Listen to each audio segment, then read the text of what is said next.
night, everybody. Now that everybody's here, I think we can go ahead and get started.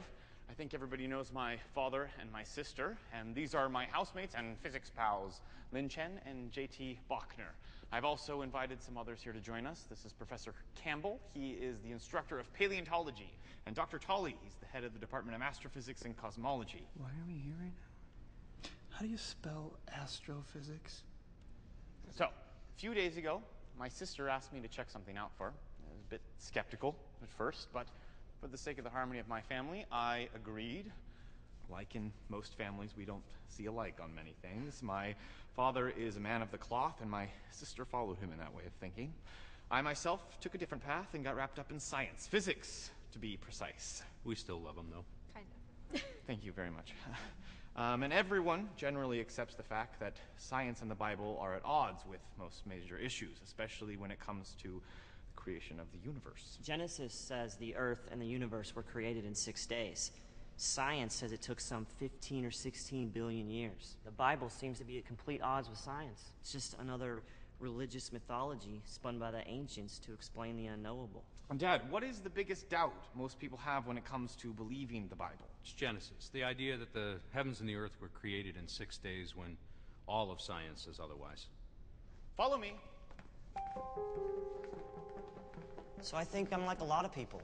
I believe in a creator, but the conflict between the Bible and science has kept me from a total commitment to my Jewish faith. It's those first 6 days, the first 31 verses of the Bible, you just can't get past. You either accept the Bible or believe science.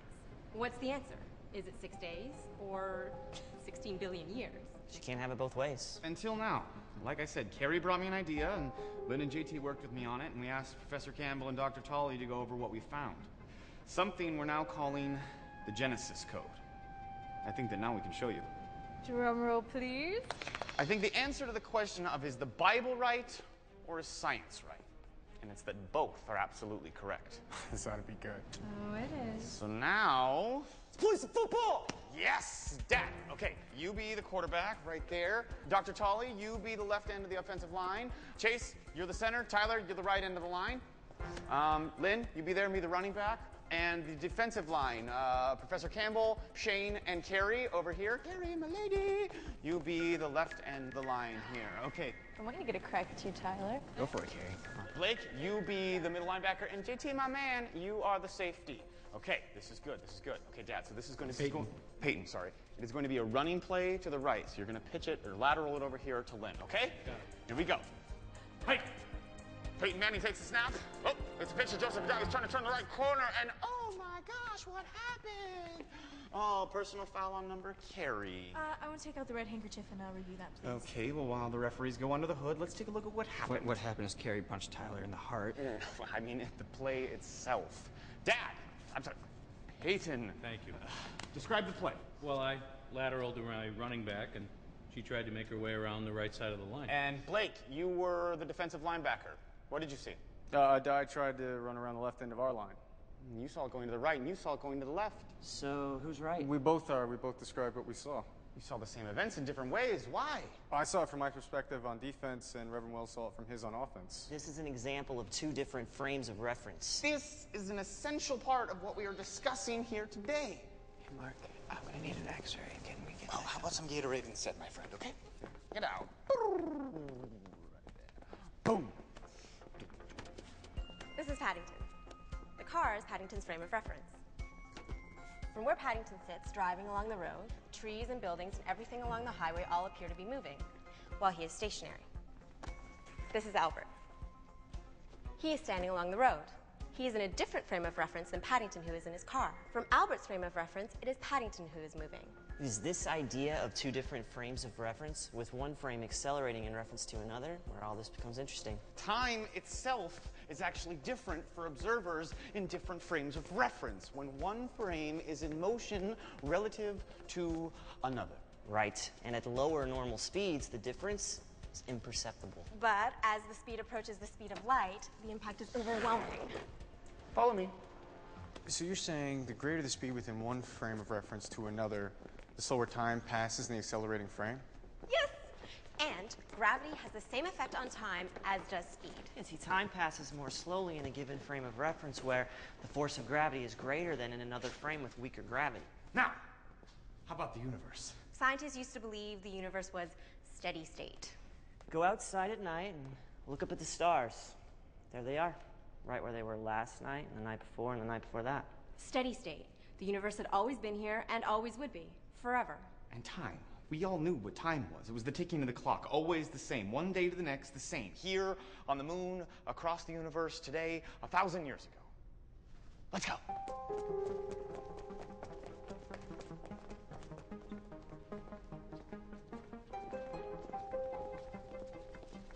And time. Time was a constant that had nothing to do with anything else. Time moved forward from today to tomorrow and on, always forward and at the same speed. Tick, tock, tick, tock. And then along came Albert Einstein, and everything changed. I knew this was gonna be a physics class. I knew it, man. Learning is rough. Does everyone know the Big Bang Theory? Ooh. Yes, Tyler.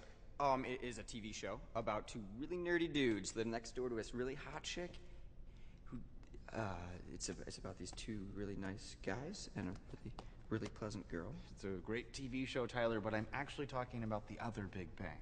We have a little computer imagery to show you what it was. In the beginning, there was nothing.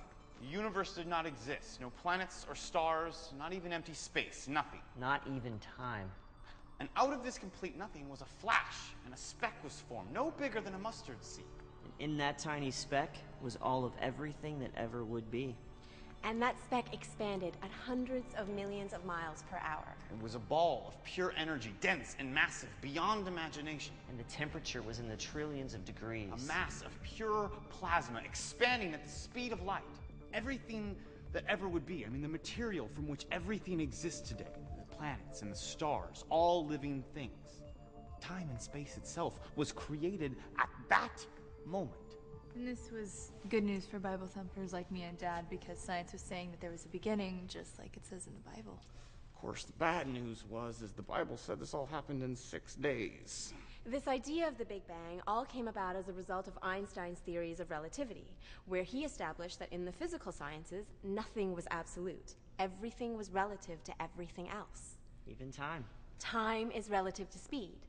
It's a concept in physics we call time dilation. I'd imagine you've all heard this example.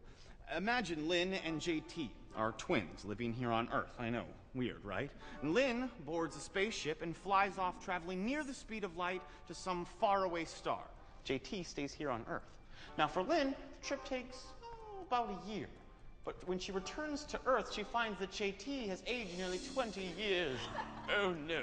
For me, traveling at near the speed of light, time passed more slowly than it did for JT waiting here on Earth. Ooh, like that one W.C. Fields joke where he's like, Philadelphia, it's a wonderful town. Spent a week there one night, right? No, it's not something that seemed to be. And it's not that her clock just ran more slowly. It's that less actual time elapsed for Lynn as she traveled near the speed of light. Think of it this way. For an object at rest, time passes as we are accustomed.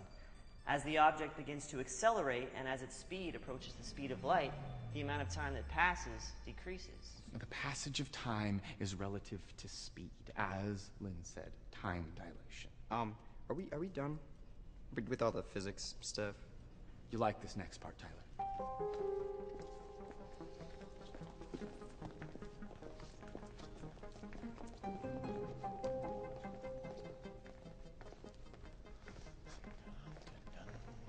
Yes! Dun, dun, dun, dun. So this time dilation thing, it's like the Star Trek movie, right? Is that what he's saying? Like when young Spock meets old Spock. Just like that, yeah. That was weird. That was so weird, but I didn't think that was a real thing. That's a movie thing, right? No, that happens.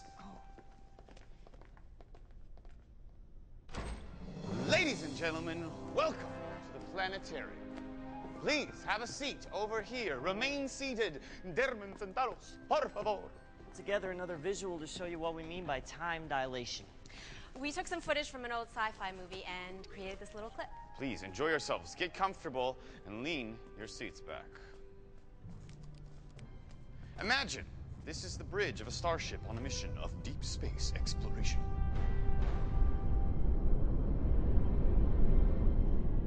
A mission to the very center of our Milky Way galaxy, where most scientists now believe we will find a supermassive black hole.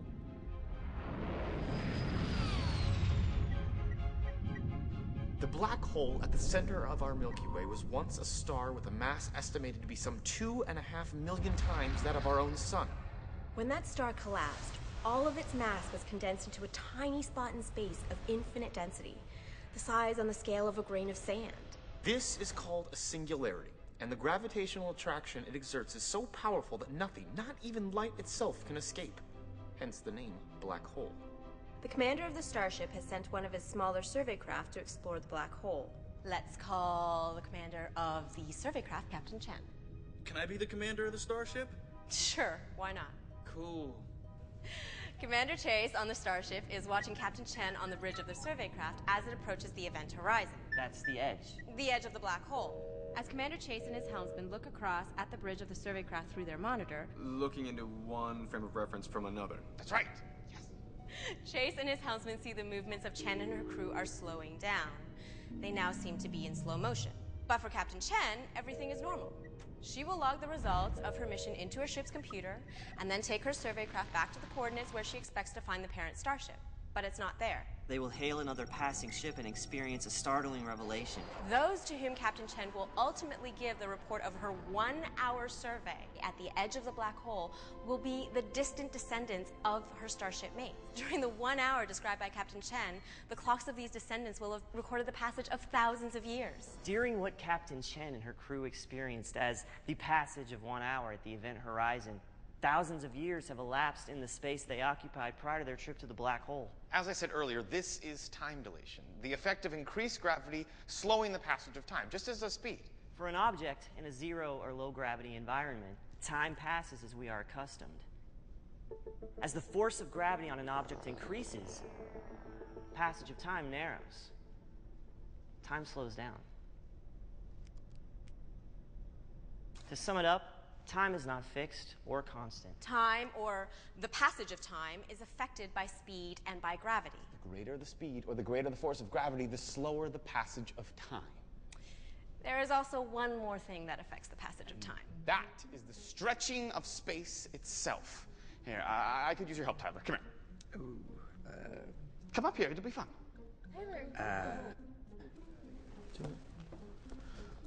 How's the chest? A little dizzy and nauseous. Blow this up. Looks like they finally found a way to use some of your hot air there, Tyler. Blow it up a little more. Okay, hold it there. Hold it there. Okay, now, science tells us that the instant of the Big Bang, everything that ever would be the universe and anything in it, Including time and space itself. was compressed to a speck the size of a mustard seed. Now, as the universe expands, galaxies form. So think of the black dots on the balloon as galaxies, and the balloon itself as the universe. Now notice, as the universe expands, the distance between the dots, the galaxies, it increases. There's no more of anything. No more matter or space or time. It's just the distance between what there is increasing. Space itself is stretching. And as space stretches, so does time. Just as time is affected by speed and by gravity, it is also affected by the stretching of space. But the stretching of space affects time from one moment to another, rather than just from one place to another. And this brings us back to Genesis and the quandary of 6 days or 16 billion years. Can I keep the bun? Sure, Tyler. Now, in order to understand these first 6 days, we need to identify the frame of reference in which they unfold. How, Dad, is the story of Genesis conveyed to man? Well, depending on who you believe, the first 5 books of the Bible, including Genesis, were given directly to Moses by God, or God inspired certain others to write those books. So the source of the story of the first 6 days, directly or indirectly, is God. Yes. So Genesis is told through God's perspective, from his, scientifically speaking, frame of reference, like Peyton Manning or Blake in our football game. Yeah, that's correct. So, just what was God's frame of reference? God's frame of reference when telling the story has